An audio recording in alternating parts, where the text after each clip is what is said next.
Finally got around to finishing the first episode of Nemesis today. As you can see from the top, from the creator of Power, Courtney Kemp, is responsible for getting this to us, as well as Netflix. Her and Netflix had a partnership, had an agreement after she stepped away from Power to a degree. Papers were signed, ideas were shared, and so we're now here with Nemesis. And after watching that first episode, I could say she might got something to her hands with this. I'm not gonna lie. Finished this episode between yesterday and today. I watched the very first scene at the Halloween party, and Coltrane, played by, I'm not even gonna try to pronounce his first name, Mr. Noel. His girlfriend Ebony, played by Cleopatra Coleman. Coltrane and his boys robbed the host of this party. I thought the execution of this robbery was very well done. I love getting the early dynamics between Coltrane and Ebony here. Seeing how they were able to swindle dude outside the room, paying him the Benji, then having the sex sounds play on that radio. And Coltrane sneak out the back room while Ebony distracted bro from the front. Either that was very elite on their part, or bro was just a huge lick. Nonetheless, the robbery went off without a hit. They walking out of there in their costumes with the money bag, dressed up like robbers. Like, I thought that was a good first scene. The acting in it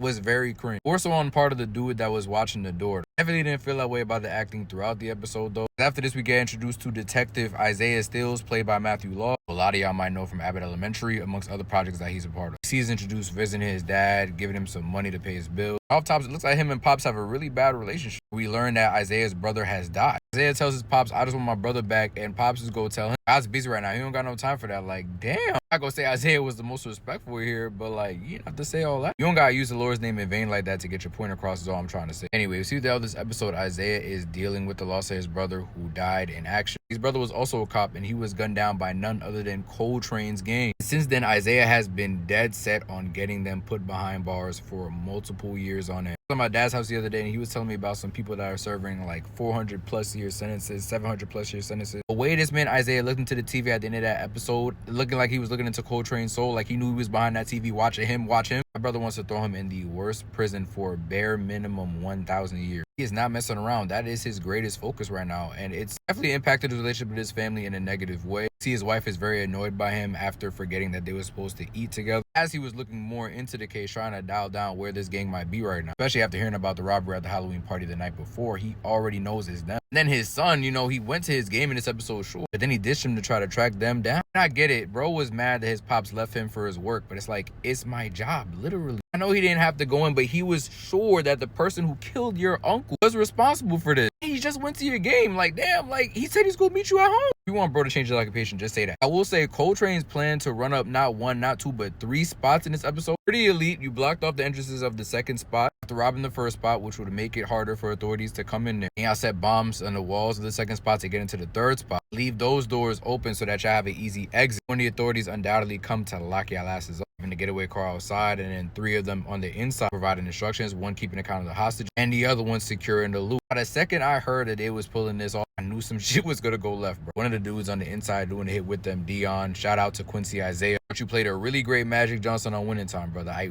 wish they gave y'all a season 3. How y'all end that series with a Celtics dub? Like, I know you tried to fight that gang. I know you did, because no way I went out like that. Yeah, Dion hears on the TV that the Clippers lost the game, which cost him his slip. Led to a shootout when one of the hostages pulls out a gun from his shoe, and 2 of the hostages end up dead because of it. Which then gives Isaiah even more fire to want to take Coltrane and his gang down. You see, Coltrane is hot at this. I'm talking about, my bad, y'all, I messed up. No wonder this man Isaiah wanted you off the case. If you took him off the operation, he would have been down 2 people. That's tough. You can't pull off this job with just 2 people. It's a miracle they was even able to do it with 4. I gotta say, one similarity I caught to Power while watching this is Coltrane wanting to get out of the game in order to really start up his life with Ebony after losing their child some years back. But as soon as he tries to get out, they bring him right back. Literally, his gang brings him right back because they feel like they need to be paid off. Haven't had a job since March. It's November now. He goes to Ebony's sister, Charlie, played by Sophina Brown, looking for some work. I thought after this job, they would have been square, but it's looked like they need at least one more for him to make his crew whole. Gives Isaiah one more opportunity to put your ass behind bars. I really feel for Coltrane here, because you can see he really doesn't want to be out the game. He just wants to tend to his family.